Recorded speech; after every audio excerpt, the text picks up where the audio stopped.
Welcome back to Postscript, Miss Scarlet Summer. We're here with the season 2 finale episode. So excited. We are watching the show on PBS Passport because it's not on TV at the moment. So you can watch along with us on PBS Passport. And then you can listen to this podcast on your favorite podcast app, or you can watch it at youtube.com/@WITFmosaic.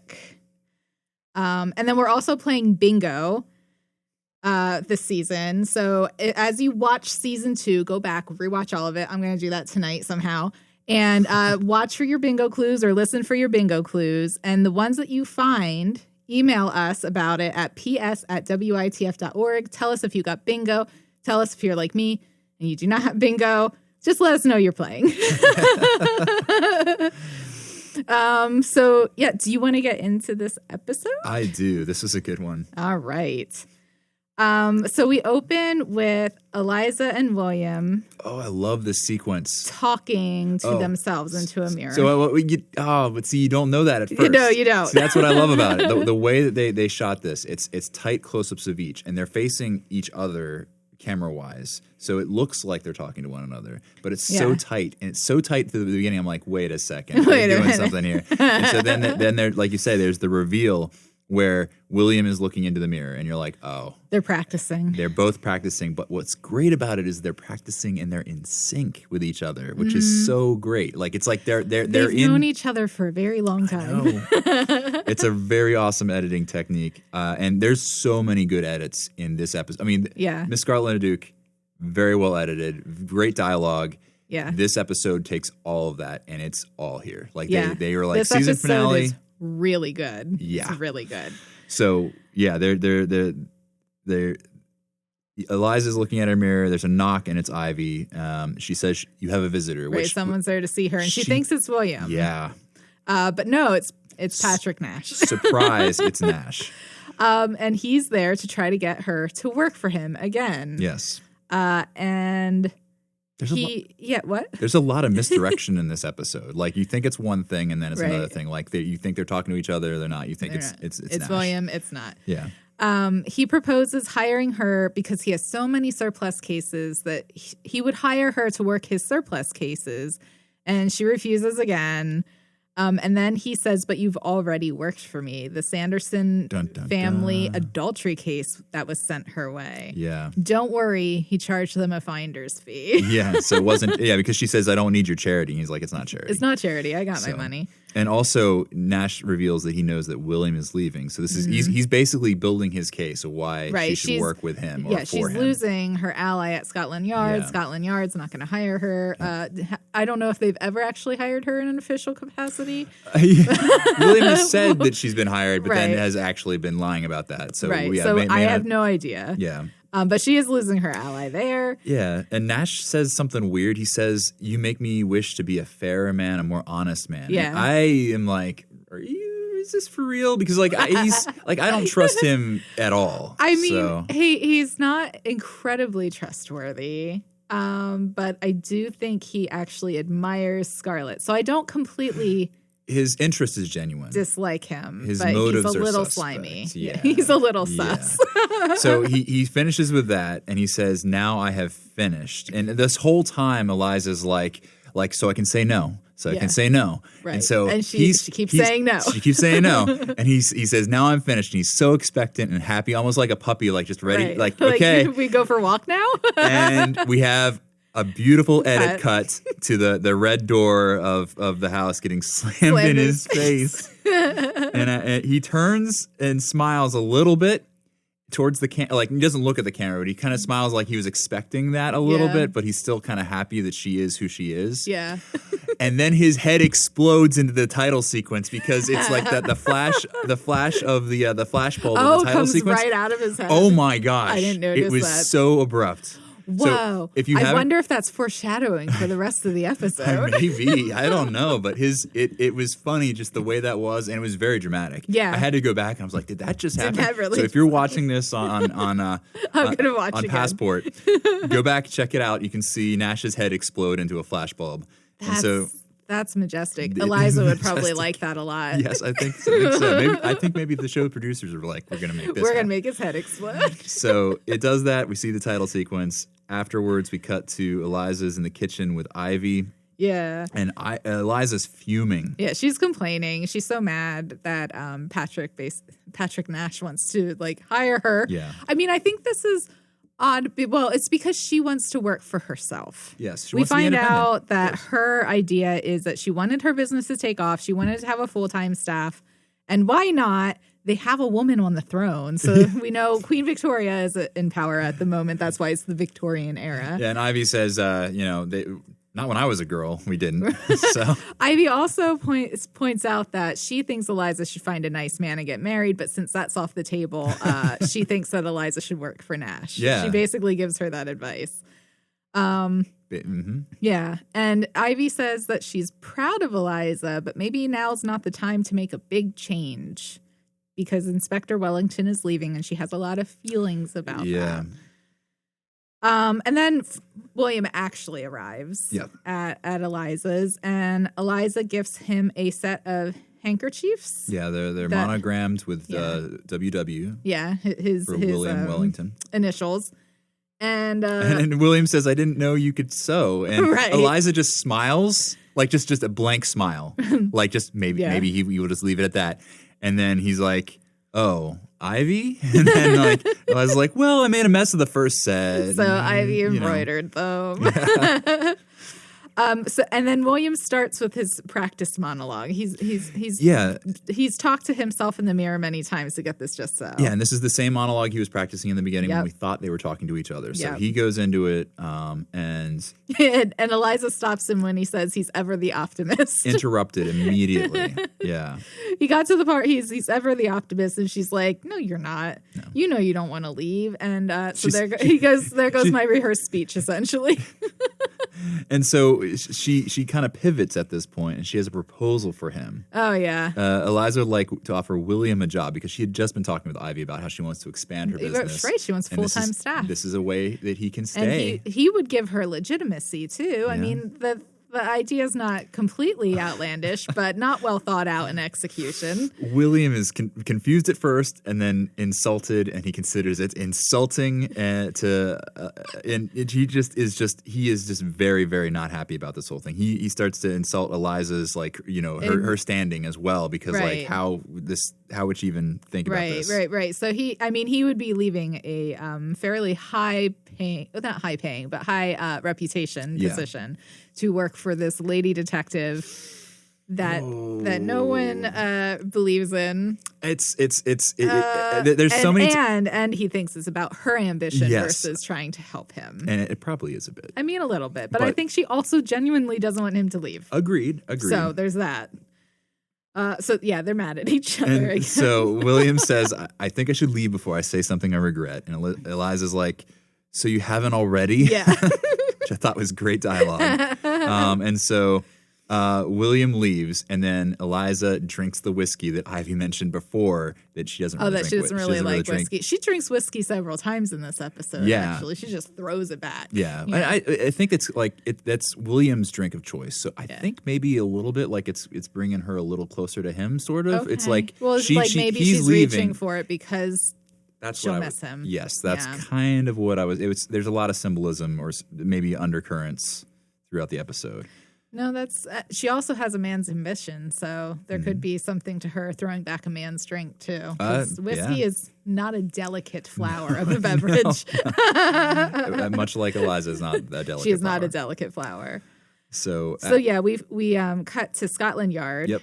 And William throws away the handkerchiefs. Yeah, and I'm so mad because I'm like, Ivy made them for you. It wasn't even Eliza. You're mad at Eliza. Yeah.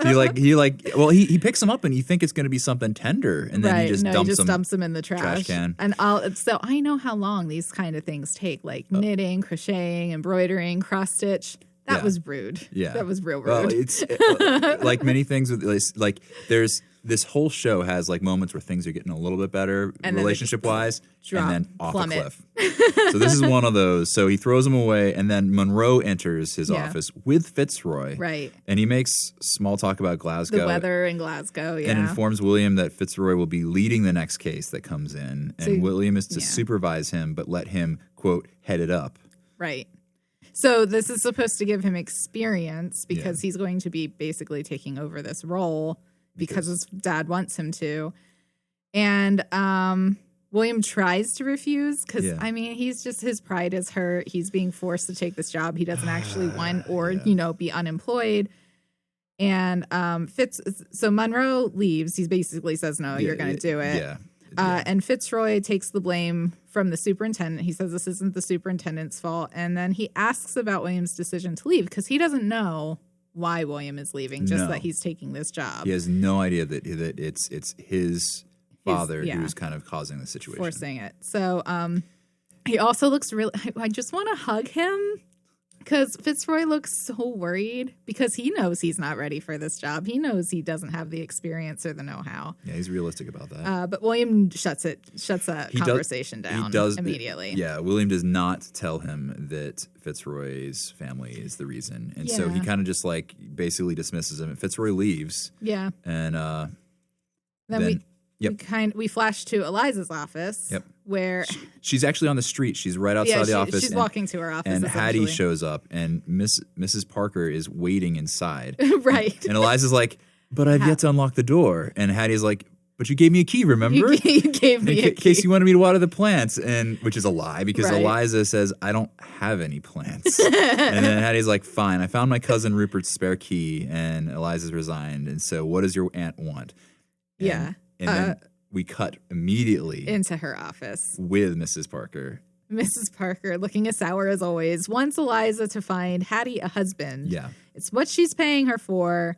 And she suspects exactly what's happening, that Eliza is working to find faults with all of the matches that she finds for Hattie. And it's this whole sequence is so well edited dialogue. Like Mrs. Parker, like before she was kind of just like this grumpy woman, but we see a lot of depth to her in this part. And this I really like. There's a lot more development. There's a lot more to her than just her grumpiness. Right. And like the editing where like right before when Eliza's outside with Hattie and she says, what does your aunt want? And it cuts right to Mrs. Parker saying, find a husband for my niece. Yeah. Like she answers the question that Eliza asked. And then she goes into like the whole deal where, like you said, she knows that she suspects that Eliza's been kind of like, you know, undermining all of these candidates. Right. Finding something wrong with each and every one of her matches. And Eliza suggests that maybe Hattie would prefer to marry for love, which is exactly what she wants to do. And then Mrs. Parker goes into this diatribe where she blames Eliza for Rupert moving to another country, and that she says Hattie has to marry and take care of her, as in Mrs. Parker, in her old age. And we kind of find out that it's true. Mrs. Parker has had a lot of marriage proposals since her husband died. And when she was young, she turned them all down because she thought she never wanted to be under the control of another man in her life. And she had enough wealth that she didn't need to marry again.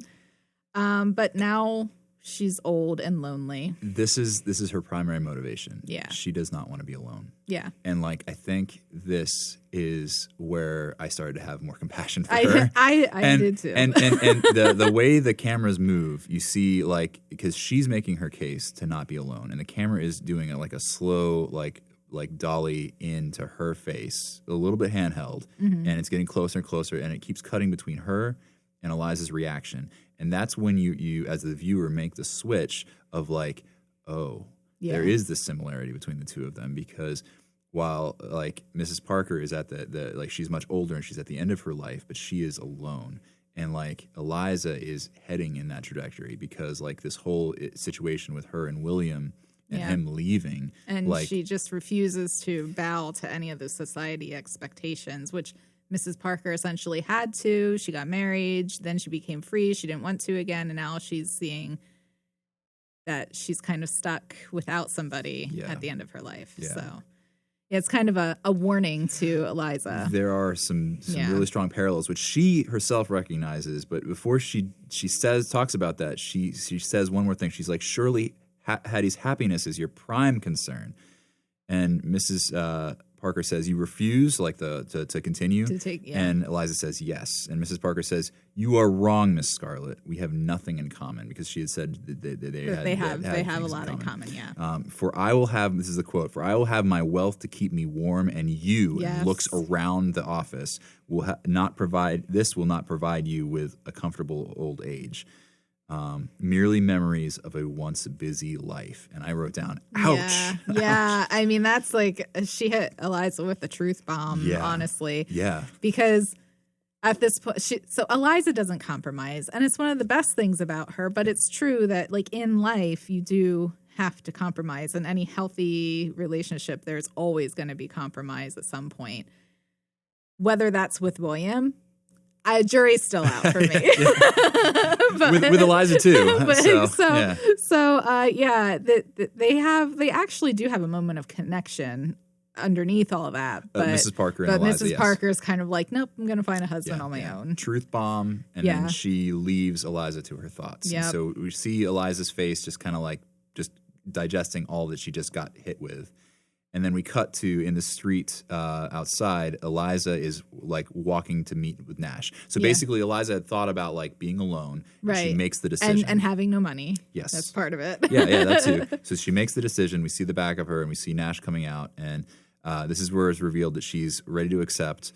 And she will also take one case as a trial run. She's not ready to accept. She will take one case as a trial run. Yeah. And then she's 3 months, 2 months. There's like this interchange back and forth. And apparently, like, Nash had her followed. Yeah. And also he had was spying on her. Had someone overhear her practicing her speech. That's how he already knew how much she was going to take. But then, like, Eliza flips it around on him, because she's like, well, I knew that you were listening to me, and I would have only taken 1 month in advance. And so she overheard everything. And then right at that moment. Oh, well, also the case has to be one of her choosing, too, not one that requires a feminine touch, quote unquote. Oh, that's a good point, that's another prerequisite of that. But they basically, it's all an agreement. They shake on it, and then suddenly, blam. Yeah, there's shots fired. I think 3 shots, if I remember correctly. That's I right. didn't write it down. Nash is hit in his leg. The man who we barely see runs off. Nash faints/dies is what I wrote down here. I was like, okay, it was very unclear, but he's fine. Yeah, because we immediately cut from the street of him with him on the ground shot to a hospital where he is in bed and Eliza is next to him sitting in a chair. Right. So he's going to be okay. I'm glad they didn't leave us hanging, because as much as he's a pain in the butt. Yeah, with his Snidely Whiplash I like mustache. his whole spiel. Yeah. So they start talking about what they saw, and they say the guy that fired the shots was a tall man in a green coat that shot him. Mm-hmm. Nash asks Eliza to open the bedside drawer, and there's an envelope inside. Yeah, see, I'm at this point, I am so skeptical of everything that Nash does and says. I'm like, did he get himself shot? Like, what is going on here? My thing is, like, why would that just be in his, unless he just had it on his person and they put all his personal belongings. I think that's probably what happened. It's probably the case, but again, it seems very convenient. I am just so suspicious of anything that Nash does. Like, I think there's machinations within machinations. So you think that they're playing a very long game with Nash? That's entirely possible. They have done the long game before. They have. They do it again. So that's when she opens it, and Nash says, I have a case for you. Find out who did this to me. Yeah, find the man who fired. And they kind of go back and forth. Yeah, so they kind of talk about, like, his business and how it's basically his life, and he needs someone who he can trust to work for him. He basically says, like, the men that work for him are in it for a paycheck, essentially. Yeah. And he says, there are many people who dislike me, but you're the only one that says it to my face. Which I find a little bit also, like, I'm like, it's a compliment. You think that's suspect too? I do. I think other people would probably say it to his face. I don't know. I think Eliza might be the bravest one, who's just like, no, I don't like you. You're slimy. I won't argue with that. She definitely would be. I just find it surprising that no one else has called him out on his things. So anyway, before Nash shares, before the man fired, he looked at a photograph. He looked at something in his hand, And Eliza says, an assassin? And then Nash says, find him, please. And so then we cut from the hospital. Eliza leaves Nash's room. She's right out. Sorry, we don't leave the hospital. She's in the hallway outside of the hospital room. And Fitzroy's outside waiting in the hallway. And Fitzroy was making sure that Eliza was okay, that she Eliza was unharmed. Was fine. Yeah. And that was really, really nice. But he's also there. He has the bullets. Oh, yeah. So we know where this is going. He has the bullets in his hand. And we see that they're basically just balls. They're not a bullet. Like they're balls. Bullets. Yeah. Mm-hmm. And Eliza congratulates him on leading the case because this is a big promotion for him. And then he's like bumbling around. William tells him to wrap up. William comes up. William arrives. Yep. And tells Fitzroy to wrap up the bullets, and he's like trying to find his handkerchief, and he just cannot find it for whatever reason. Yeah. So Eliza pulls it out for him. Yeah, and William left at this point. Yeah. Like he just came. William came and actually was the one who gave Fitzroy the bullets, and so then it was an old cap and ball revolver, which is information to file away for for what kind of weapon are we looking for? And so, like you said, Eliza helps him with the bullets, but she pockets one. Yeah, because it's Eliza. Of course, she's going to pocket one. And then we kind of cut to Eliza's office where Moses is there, and she's asking him for help finding the revolver that fired these bullets because it's an old gun, and he says he's busy. Yeah, he says he'll help tomorrow, not today. Right, but then he takes the bullet and looks at it, and I'm like, does Moses have a crush on Eliza? Because he's so busy, but he's always going out of his way to help her. There's definitely something there. Yeah. So an interest at least. Right. He admires her at the very least, and he's always helping her. Yeah. So he takes the bullet and he looks at it, and Eliza describes the gunman as in his late 40s, and they had a photo that he looked at. And Moses thinks that the assassin is ex-army and probably someone who fought in the Crimea. He says that they're stuck in time and in their ways, and that he was probably a gun for hire to buy his whiskey to keep him warm. So Moses gets all of this from a tiny little round bullet. It's reasonable conjectures, all of them. And he says he doesn't know who the shooter is, but he might know someone who does. Yes. So and then I love Solomon. We're at Solomon's Emporium. Solomon's Emporium. I had to rewind so I could write that down. Very creepy place. I was like trying to see if like there was anything on the outside of the building that actually said what he offers, and it's just there's nothing. It's basically saw that, just I'd be like, I have to go inside. Yeah, I didn't think it was creepy. It was it's basically like cure-alls and like weird things. So like we go in and he's doing his whole spiel. Yeah, welcome to Aladdin's cave. And so he does his whole show, and Moses is just sitting in the corner looking like, super amused. Yeah, just laughing at the whole thing. Solomon even talks about like some of his rare poisons and venoms that he has in like little bottles.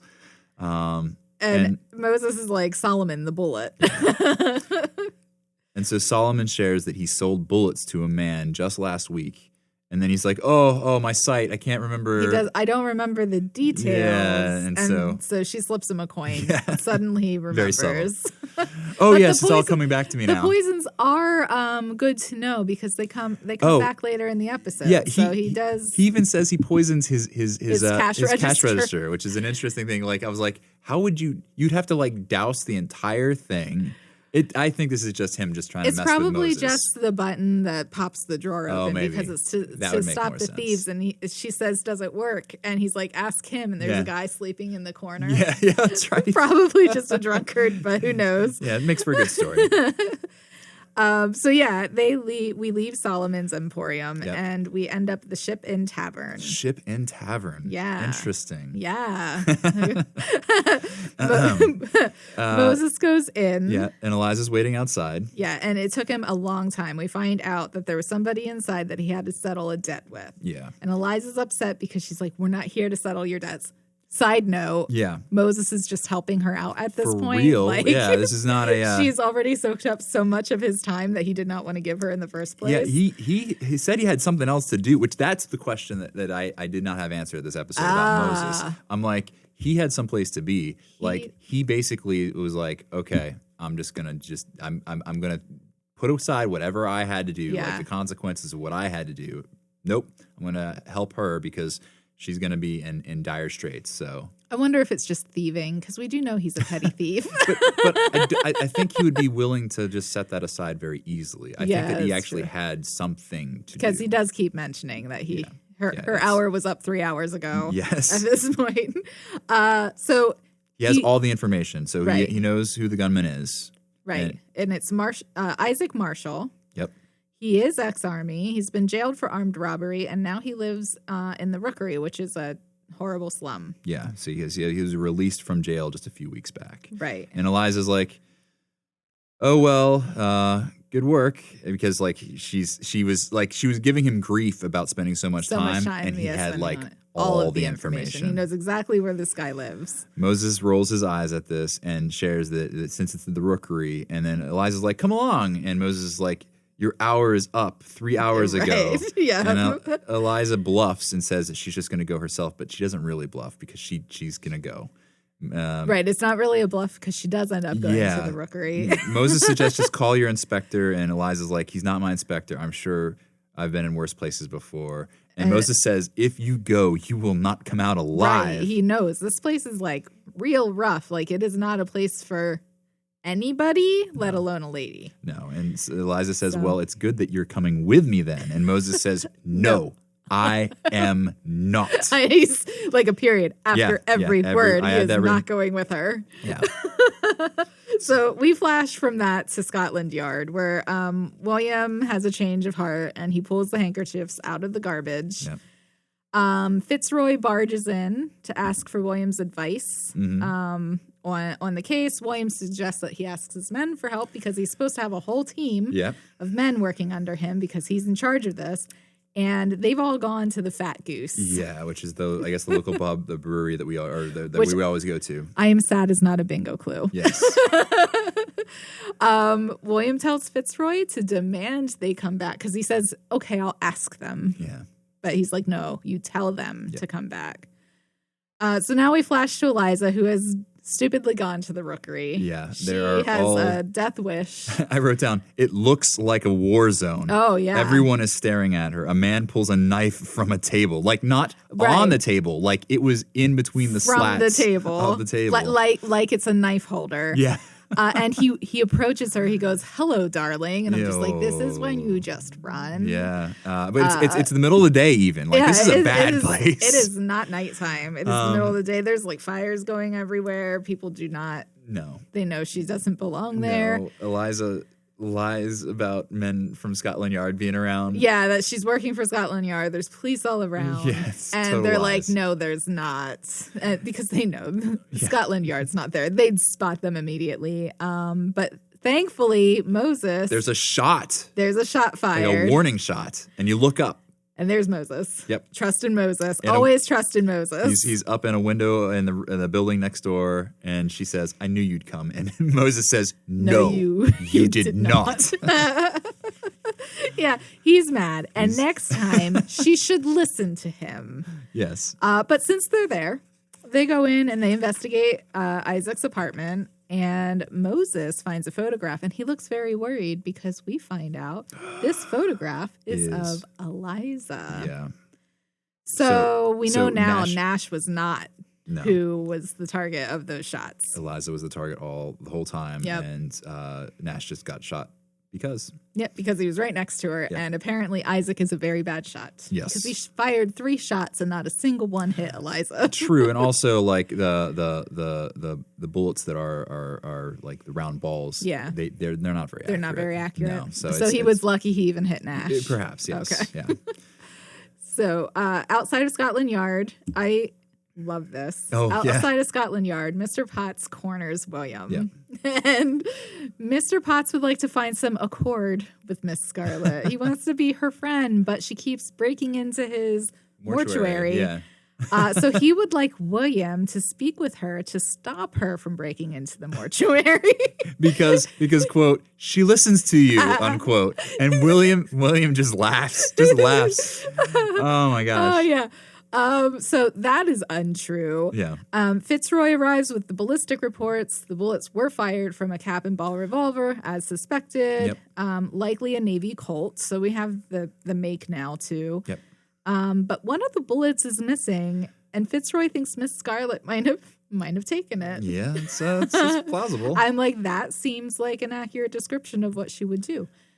Mr. Potts overhears all Right. this and shares that he just has a cadaver from the rookery that had a lead ball in his heart. Right, his right ventricle, just like that. So they go to the mortuary. yep. So it's Fitzroy, William, and Mr. Potts all there. Yep. The man on the table, in his effects, they find out that he had an old green coat.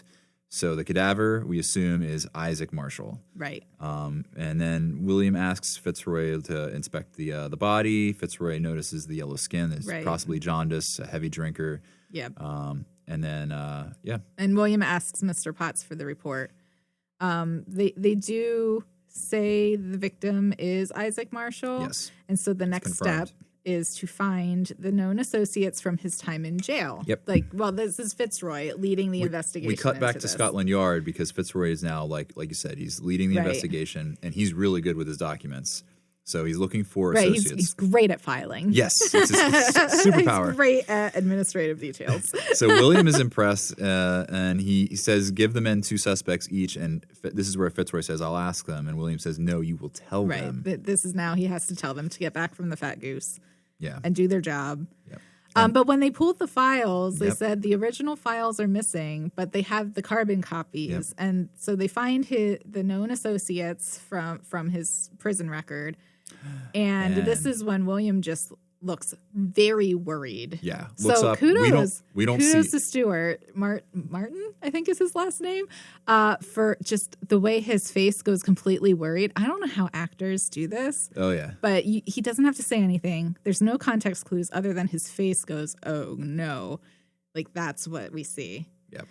So we're going to take a break here. It sounds like it's a cliffhanger. What's on it? And What's in the paper? when we come back, we're going to see what the big reveal is. Why is William so worried? So hang tight.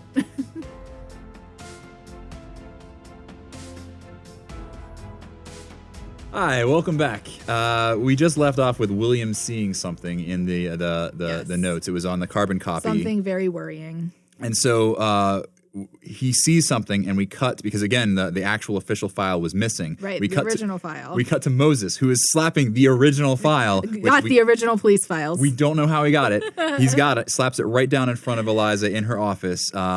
Look at his prison record. The cellmate. Joseph Sims. Oh my gosh! That's Eliza's first case. It's the guy with the fake. Freaking jerkhole. The guy with the fake beard. Fake beard. Fake beard man. He tried to get his wife committed so he could run away with her inheritance. Awful individual. He's terrible, and he's back. He was released from jail last week. Very recently back. So he's the reason why all this is happening. So we cut from that revelation back to William and Fitzroy outside Eliza's they office, show up at Eliza's looking office. for her. And I'm thinking, is she still there? Because we were just there. But no, she's not there. She's already left. He orders Fitzroy to stay at the office. William orders Fitzroy. Yes. While he hunts for Miss Scarlet, and Fitzroy tries to stop him from doing Yeah, this. he looks at him and says no, which is Yeah, good. this is like the first time he's Yeah. ever stood up for himself.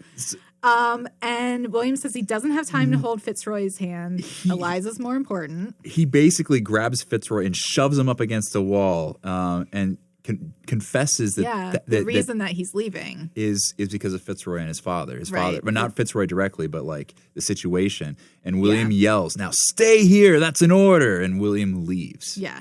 And I guess Fitzroy stays. Yes. But then we flash to Clementine's. We're back at Clementine's. I love her. Yep. Eliza's studying the case file. Isaac Marshall's dead. And Moses thinks that Well, because Sims- Moses barges Right, in. Right, He's Moses barges in. and that's says right, that's Isaac important. Marshall's dead, shot through the heart. And I jumped into Bon Jovi, thinking in my head. That's why I was like, shot through the heart. Sends a message to Scotland Yard. Tells Clementine to go to Eliza. This is a little bit muddled here because I think things are said and then things happen a little bit differently. But Clementine goes to Eliza's office. And to wait for William. And Moses heads to Eliza's home to tell Ivy. Yeah, to warn Ivy. He sends a message to Scotland Yard. We know this is very serious because Moses is getting William involved. Yeah. And everybody's on the same page. Yeah. And he wouldn't do that normally. No. He doesn't like William. No. They do not like each other. But when Eliza's life is on the line, don't mess around. They come together. So Clementine is about to leave, and Eliza says to Clementine, "Hand it over, my money," because like before she was telling Clementine not to do that, and so Clementine hands her purse back to her because Clementine was going to steal it, right? Like Eliza suspected she was going to do, and Eliza gets an idea. You can see. Idea. This is her idea face. She's like, we cut away from Eliza's idea face to her office. To her office, yes. And a constable arrives with a telegraph for Inspector Wellington.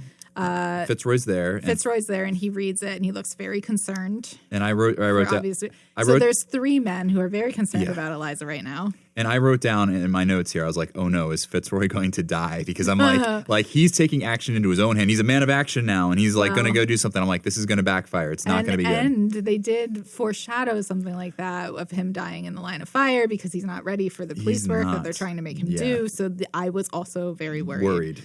So we cut to William gathers Ivy to safety outside of Eliza's house. Ivy asks, "Is Eliza safe?" Moses assures her. Moses runs up. So this is like Moses is running to get, and Moses says, "She is." She is. And Moses and William share notes.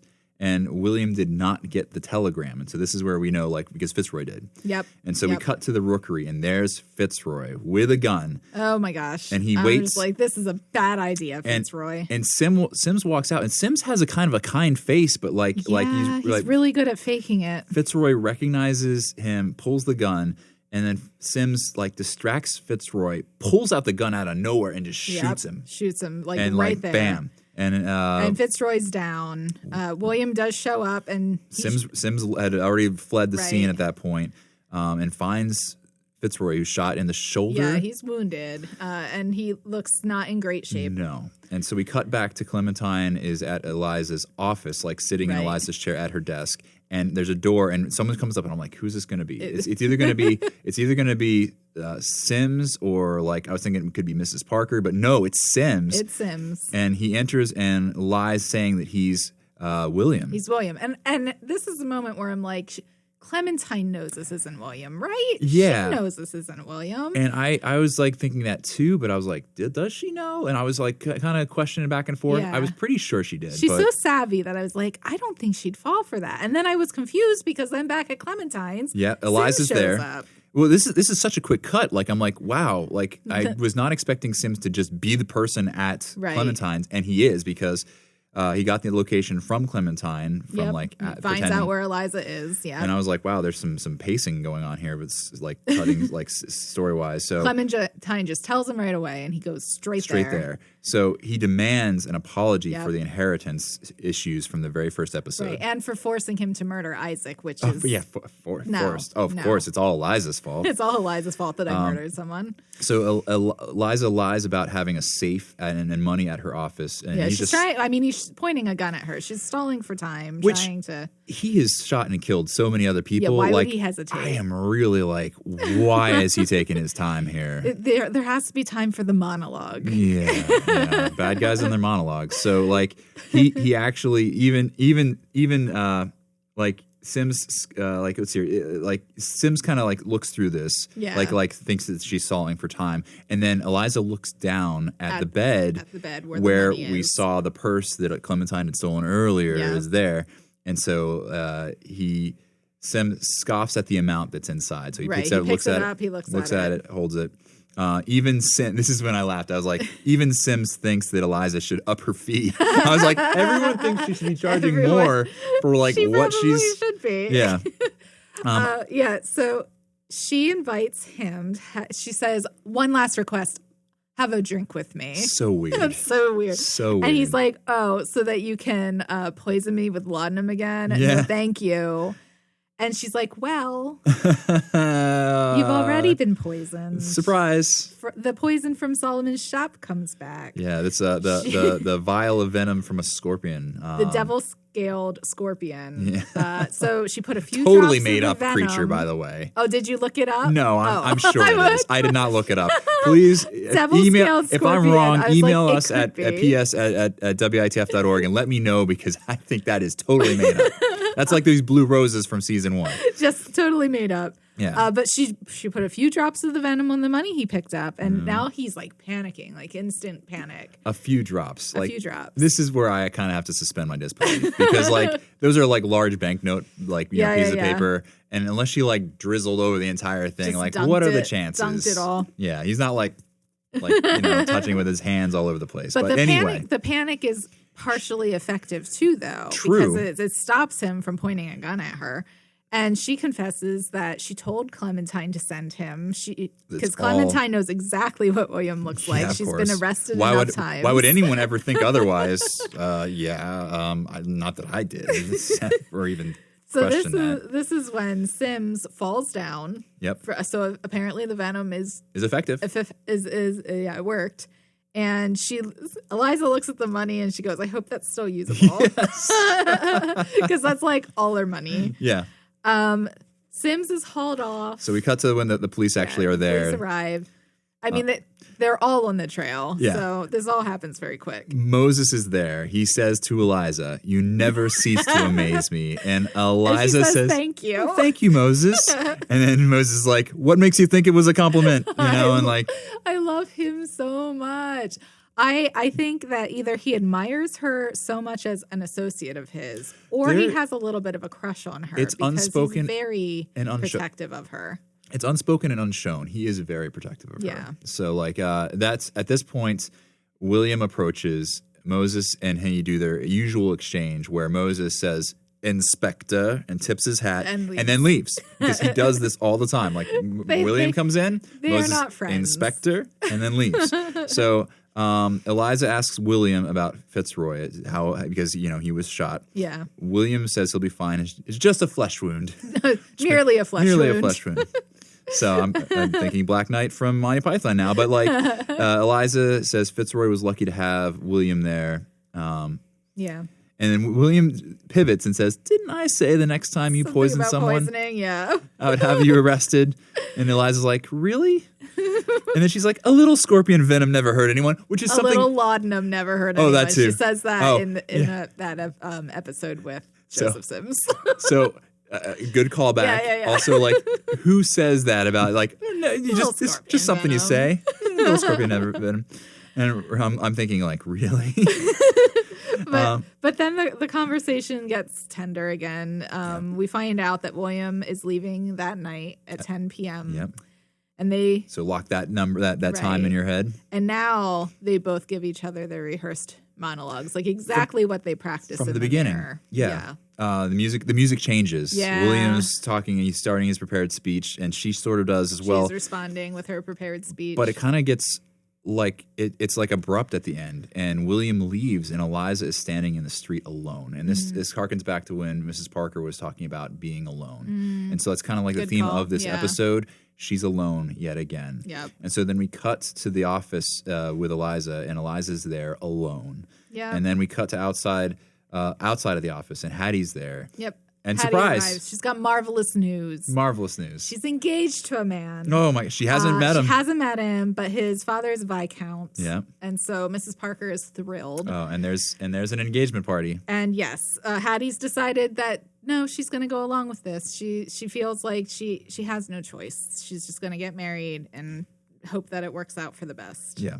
And she invites Eliza to the engagement party, and then also Ivy, yep. Ivy Woods, because the more people she likes there, the better. Yeah, Which is just. And I wrote down I have in parentheses here, same time as William is leaving. I'm like, this is going to be a conflict of things. Yeah.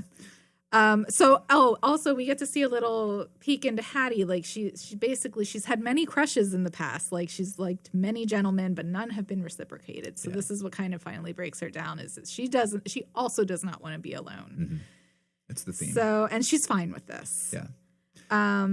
So we go back to the hospital. Yeah, and so Nash, remember he was shot, and he has a cane. Yeah, he's recovering okay, and he's happy that he gets to have a walking cane. And Eliza's caught him up with what had happened. He says it's a curious tale, and then he was shot because of Eliza. Right. And then his men brought him several canes to choose, Yeah. since he's always wanted a cane. He's always wanted a walking cane. Now he has an excuse for one. And he chose this one. He holds it up, and it has 3 lions of the British Empire on it. And she says, "Aren't you Irish?" Yeah. And he's like, when it suits, and sometimes it does not. And Eliza tries to return the fee, which is the money that was poisoned. Oh, right. And he refuses it because he's afraid the money is still poisoned. Yeah, because he knows he has his connections. He has people following her, probably. So Nash asks her to keep the money as a down payment for the next case. Yeah. And he's glad that she came and that she cares, apparently. Yeah. So, and Eliza pulls out a different cane. I prefer this one, and it looks almost. I had to look closely. It looks like it has like Irish maybe runes on the side, like it'd be more appropriate. I didn't see that. I could be wrong about that, but it looked like there was a little bit more on the handle. It was a little plainer. Yes, it was definitely plainer. It was a little less ornate, for sure. And then so she leaves, and Nash takes a look at both canes. Yeah. And he's like, he considers it, and he's like, "Nah, I prefer this one." the 3 lions stays with it. Yeah, that was really. See, I don't know where Patrick Nash is going, but I like his character as a foil and as a little bit of a side entertainment. He's very entertaining. This episode made me like his character more. Right. I think there is more depth to him than was initially shown in the previous episode. I think that he was so in. too. And I think that there's definitely room for growth with him as a character. So, and I think that Eliza seems to be the only one who is actually visiting him, for no other reason than to check on him. Yeah. So there may be he may actually trust her. Yeah. Maybe he's not sus. Maybe he actually does trust her. Maybe not. Well, he is sus, but maybe he's not totally sus. Not with her. With her. Yeah. But yeah. So at the engagement party. Yeah, we cut to Hattie's engagement party. Ivy brings Barnabas, and I just love their romance so much. I wrote down Ivy and Mr. Potts are adorable. OMG, it's so cute. It's And then behind them, Eliza walks in with a very shoulder-revealing dress. Yeah. Very nice. She's all dressed up. And alone. And alone. Yes. And so Hattie introduces Mr. Ludwig Peters, her fiance, who is Dutch. He's adorable, too. He's cute. And cute. We find out that he can't speak a word of English. Right. She tells Eliza to slow down so that he can read her lips. Oh, yeah. And so Eliza thinks he's deaf, but no, he's Dutch. He's and I'm Dutch. like, how does slowing down so you can read so she can read his lips? Whatever. Yeah, words are hard right now, but it didn't make any sense. No. It was pretty funny. Mrs. Parker intercedes real quickly because she doesn't want Eliza to mess things up. Right. And so they kind of she takes them away, and we get a wide shot of the room, and Eliza's dress is a stark contrast color-wise to everyone else in the room. Mm-hmm. Everyone else has she stands out. She definitely stands out. She's in the lower corner by herself. Really cool shot, really sad shot. She's alone. They kind of zoom in on the different couples having a good time together, and she stands out like a sore thumb because of her dress, but also she's completely alone. Yeah. We cut to it's about 9 p.m. because we can see the clock behind William. We're at William's office. It is empty now. He has basically cleared out everything that he has. Yeah, he's sitting at his desk, and he looks sad, and I hate everything about it. He sits down, and he's about ready to leave. And we cut back to Eliza. She's still alone. She's happy for Hattie, but is removed. Yep. She sees Ivy and Mr. Potts. And everyone has someone. Yep, everyone is coupled up, and the clock strikes 9. So this is the same time. She remembers, and so we cut back to William. He has everything in his box, and Monroe shows up, and Monroe says, "The commissioner wants to see you. It's important."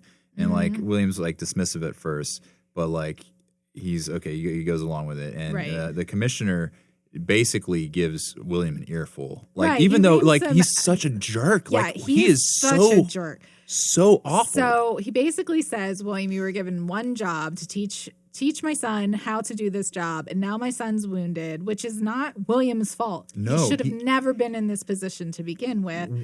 And William says so. He says, right, with all due respect, with that something in William's head just broke. shifts. He's like, what else do I have to lose? He's going to go to Glasgow anyway. Right. He's got another job away from there. So he says, with all due respect, that was not my fault. And then the commissioner says, well, then, but he basically says he demands that Monroe fire William.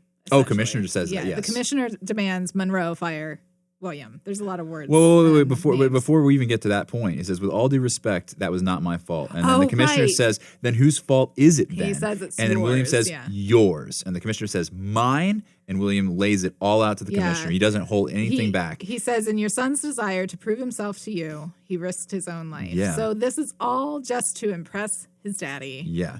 And so the commissioner, which is all valid information, he should just be like, "Oh, I'm so sorry. I'm wrong. No, this commissioner is like, no, I'm going to have you arrested for dereliction of duty." And like, Fitzroy just out of the blue shows up. Yeah, it's like, why aren't you in the hospital? With his bandaged arm or shoulder, and he defends William. And Fitzroy says to his father that he will resign. And then his father says, then resign. And then Fitzroy says, everyone here will also resign. And all the men that were with him, all the men at the Old Goose or whatever, the great... the Fat Goose. The Fat Goose. All of the men who were working under him, or / under William originally. Are all outside in the hallway, all behind him. And it's like this awesome rallying moment where they all come in and they all agree that they're going to resign from their jobs. Detective Phelps feels a little half-hearted. He goes, yep, when he asks to confirm. But all of these men come together and they say, nope, we will leave if William goes. And William, you can see it in his face. Again, great acting. He's visibly moved. Yeah. And Fitzroy stood up for himself in front of his father. Yep. Which is a great part. I love how things get wrapped up at the end of this episode, at the end of this season. It's just really I just got chills thinking about it. It was great. It was a great moment. It was a great So great scene. We cut back to the engagement party, and Mrs. Parker is talking about how she's gaining a nephew, and William shows up at the party because he now knows since Fitzroy and all of his men stood up for him, he's not going to lose his job. He doesn't have to go to Glasgow. He's off staying in London. He's going to tell Eliza because that's what he wants to tell. Who he wants to tell first. It's because there's something there. Yes, something there. They're both.